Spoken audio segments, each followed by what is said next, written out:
Okay, I think we're in. Okay. Saludos amigos, mi nombre es Nieves y bienvenidos a Cine Geek Live. Hoy tenemos una entrevista maravillosa aquí con parte del elenco y la productora de la película Dreamcatcher. Encontramos aquí con Krystal y con Elizabeth. How are you doing? Hi, how are you? Very, very good. How are you, Elizabeth? I'm great. How are you doing today? Very good, very good. I'm very excited to talk about Dreamcatcher. Basically, so I got a chance to see the movie. I loved it. I'm a big horror fan. It was very, very good. I was very impressed. I was talking with the effects, with the blood, everything, because I think people would like to go to extremes. They like it or they hate it. There's no in between now. I guess that's something that like Red Tomatoes, they have like fresh or rotten. They don't have nothing in between. And sometimes you can be in the middle and it's Yeah. be awesome. It's a great, great movie. I did enjoy it. I did enjoy the theme that was going behind. It was very updated. We talk about how the whole Ibiza thing is growing around all around the world, and also since everything takes place on this huge party, and here in Puerto Rico, well, before the pandemic, we had these big parties, we had everything.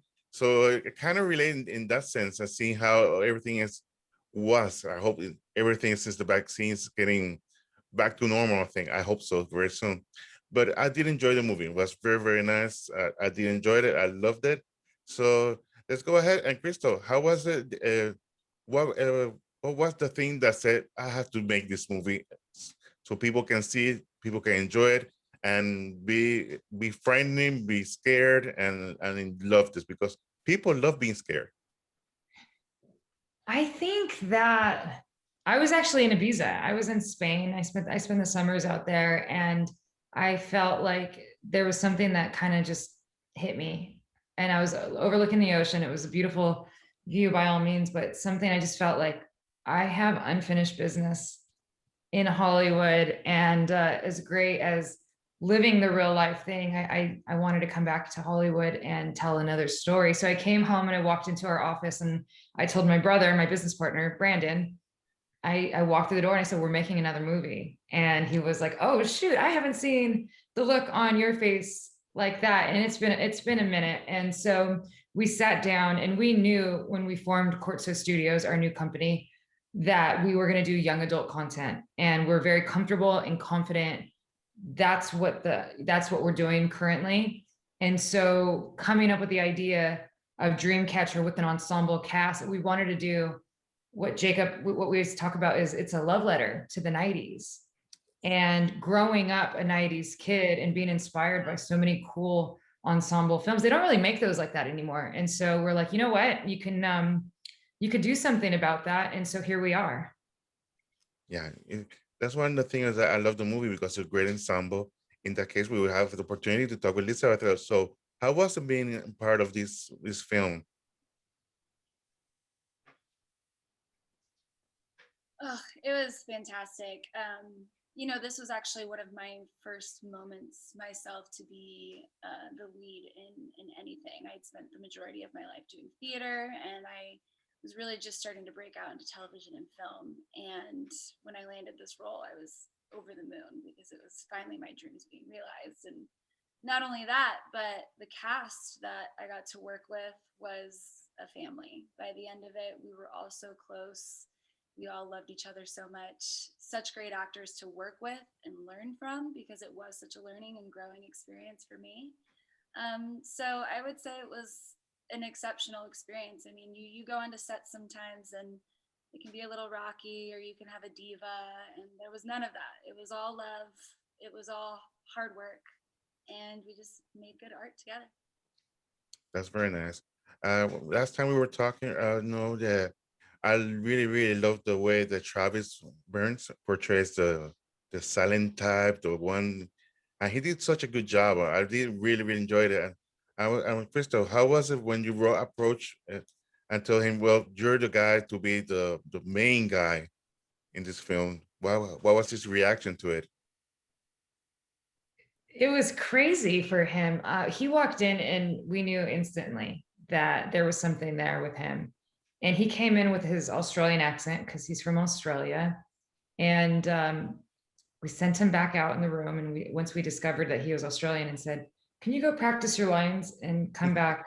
I mean, he go back outside, lose the American accent, and come back in, because EDM artists are from all over the world. And I just thought it's more plausible if he just stays true to his native background, because it works in this sense. And so why go against that? And so he came in, and we just were like, look, he's a young Brad Pitt. He had this sort of fresh off the boat from a different country sort of tone to him, where it just worked for what we were going for with Dreamcatcher. And once we started doing the mix and match, which Elizabeth can elaborate on, we're really big on chemistry. And on an ensemble, there's not one person that is going to have seniority over the other. It has to be team play. And that, so we made sure that everybody meshed well. And I think Elizabeth, go ahead and hop in, but she had to do mix and match with different characters, because it was just very important that landed, because the audience will not buy the script, the storyline, if the chemistry is not there. Yes, it did. And Elizabeth, how was it working with Nikki? Since you were sisters in the movie, how was the relationship with you? It was fantastic.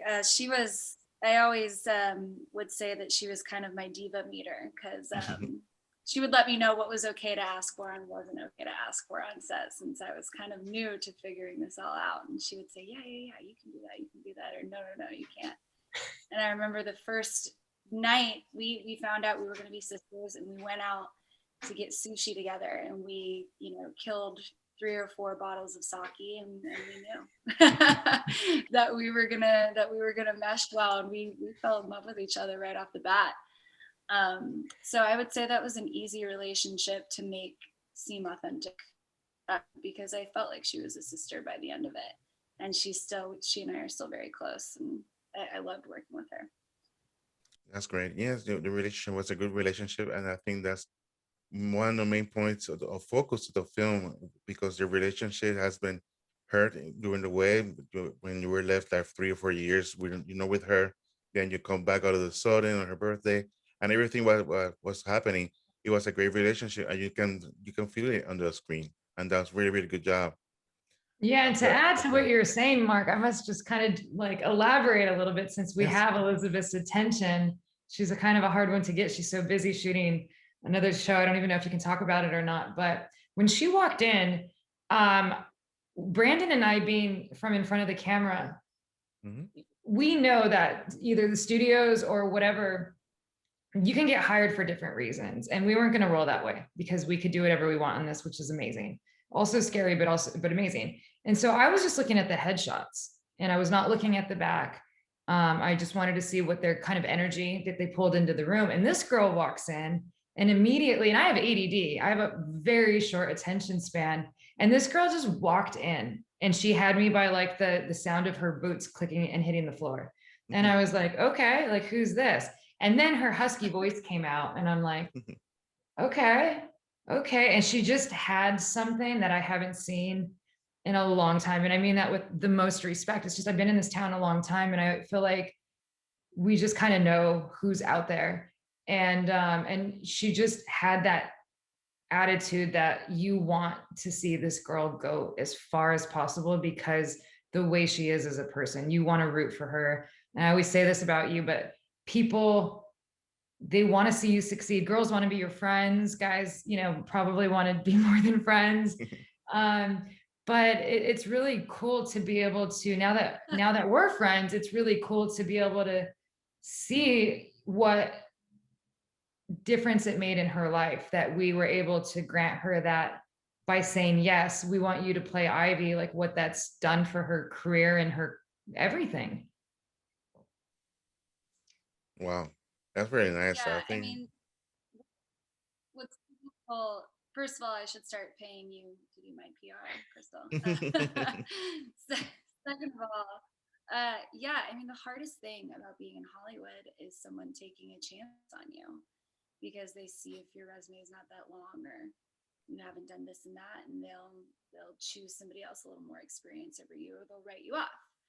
And they didn't play by those rules, and that was why I got the opportunity to do what I did and to prove myself. And it really has been the launch of so many other opportunities that I had. So I am endlessly grateful to Krystal and Brandon and Jacob for taking that chance on me and giving me that opportunity.